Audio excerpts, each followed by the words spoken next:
Temperature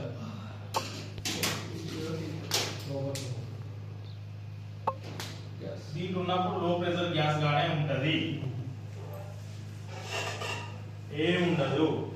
ఇది pumping అంటే compression జరిగిన తర్వాత డిశ్చార్జ్ లైన్ నుంచి హై ప్రెషర్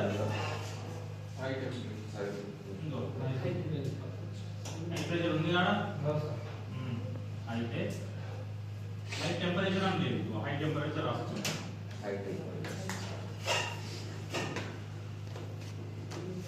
టెంపరేచర్ అని కూడా ఉన్నది, హై ప్రెషర్ ఉన్నది, హై టెంపరేచర్ ఉన్నది. అయితే ఏమైతుంది, ఇక్కడికి వచ్చినప్పుడు సెమీ గ్యాస్ గా ఉంటుంది, సెమీ లిక్విడ్ అని రాస్తుంది.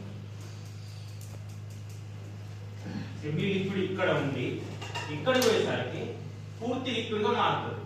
తర్వాత ఇక్కడ ఉన్నప్పుడు ఫర్ సపోజ్ ఒక 65 డిగ్రీ సెంటీగ్రేడ్ ఉన్నాననుకో, ఏంటిది ఉష్ణోగ్రత టెంపరేచర్. ఇక్కడ నుంచి ఇక్కడ వేసరికి ఏమవుతుంది అంటే అది కాస్త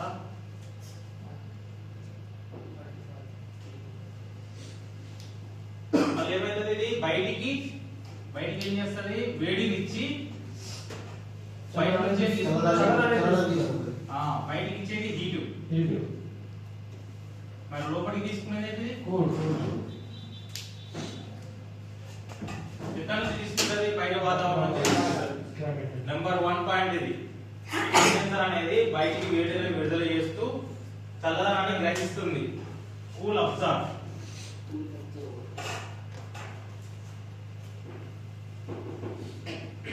ఇక్కడ ఇదేం చేస్తుంది, హీట్ అబ్జార్బ్, కూల్ రిజెక్ట్.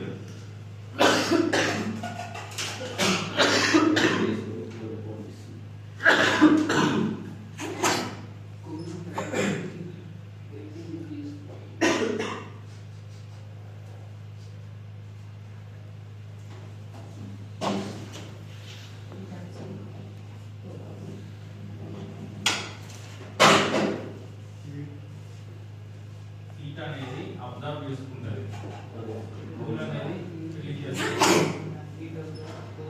ఇక్కడ చూస్తే సెమీ లిక్విడ్ గా ఉంది, పూర్తి లిక్విడ్ గా మారింది. ఇక్కడికి వస్తే లో ప్రెషర్ లిక్విడ్ గా ఉంది, ఇక్కడికి వచ్చేసరికి పూర్తి గ్యాస్ గా మారుతుంది, లేకపోతే వేపర్ ప్యూర్ గ్యాస్. ఇదే ఉంటది. అయితే ఇక్కడ ఒక పేరు మారుతుంది, క్యాపిలరీ ట్యూబ్.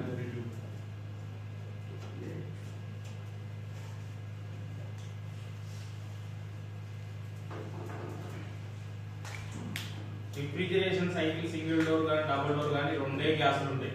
ఉంటే 134 అని ఉంటుంది, ఉంటే 600 అని ఉంటుంది. కొన్ని మోడళ్లలో చెస్ట్ ఫ్రిడ్జ్లలో R290 ఉంటుంది. మీరు ఇక్కడ వేసుకోవాలి R134A, లేకపోతే R600A, ఏదో ఒకటి ఉంటుంది. ఏంటిది రిఫ్రిజిరేటర్. ఇంకోటి R190